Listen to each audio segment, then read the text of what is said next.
حضرت نوح علیہ السلام کا ایمان فروز واقعہ۔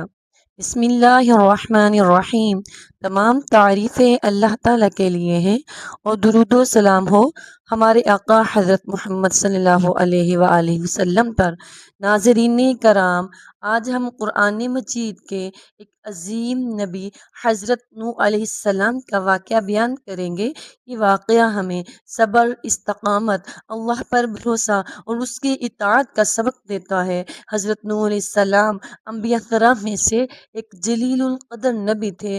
اللہ تعالیٰ نے انہیں اس وقت مبعوث فرمایا جب لوگ ایک اللہ کی عبادت چھوڑ کر بتوں کی پوجا کرنے لگے۔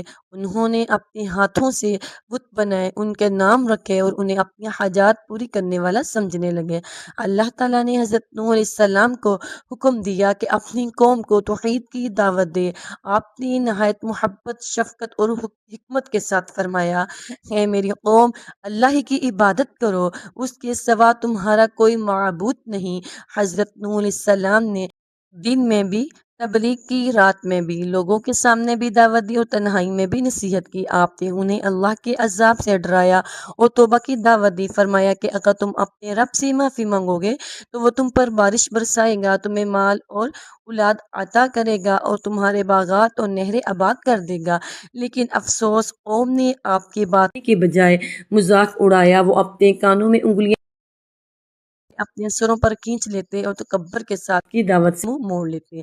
یہ دعوت ایک دن یا ایک سال نہیں بلکہ 950 سال تک جاری رہی۔ اتنی طویل مدت میں بھی بہت کم لوگ ایمان لائے، مگر حضرت نوح علیہ السلام نے کبھی ہمت نہیں ہاری۔ جب قوم اپنی سرکشی میں حد سے بڑھ گئی تو اللہ تعالیٰ نے حضرت نوح علیہ السلام کو وحی فرمائی کہ اب مزید کوئی ایمان نہیں لائے گا۔ پھر اللہ تعالیٰ نے حکم دیا کہ ایک بڑی کشتی تیار کرے۔ حضرت نوح علیہ السلام اللہ کے حکم سے کشتی بنانے لگے۔ جب بھی قوم کے لوگ وہاں سے گزرتے خشک زمین پر کشتی کیوں بنا رہے ہو؟ حضرت نوح علیہ السلام فرماتے، آج تم ہمارا مذاق اڑا رہے ہو، لیکن ایک دن آئے گا جب تمہیں حقیقت معلوم ہو جائے گی۔ جب اللہ تعالیٰ کا وعدہ پورا ہونے کا وقت آیا تو زمین سے چشمے پھوٹ پڑے، آسمان سے موسلا دھار بارش برسنے لگی اور ہر طرف پانی ہی پانی ہو گیا۔ اللہ تعالیٰ نے فرمایا کہ ہر قسم کے جانوروں کا ایک ایک جوڑا اور ایمان والوں کو کشتی میں سوار کر لو۔ حضرت نوح علیہ السلام نے ایسا ہی کیا۔ ان کا ایک بیٹا ایمان نہیں لایا۔ حضرت نوح علیہ السلام نے محبت سے آواز دی، اے میرے بیٹے، ہمارے ساتھ کشتی میں سوار ہو جاؤ اور کافروں کے ساتھ نہ رہو۔ بیٹے نے جواب دیا، میں کسی پہاڑ پر چڑھ جاؤں گا، وہ مجھے پانی سے بچا لے گا۔ حضرت نوح علیہ السلام نے فرمایا، آج اللہ کی عذاب سے کوئی بچانے والا نہیں سوائے اس کے جس پر اللہ رحم فرمائے۔ اسی وقت ایک بڑی موج دونوں کے درمیان حائل ہوگی اور وہ بیٹا بھی ڈوبنے والوں میں شامل ہو گیا۔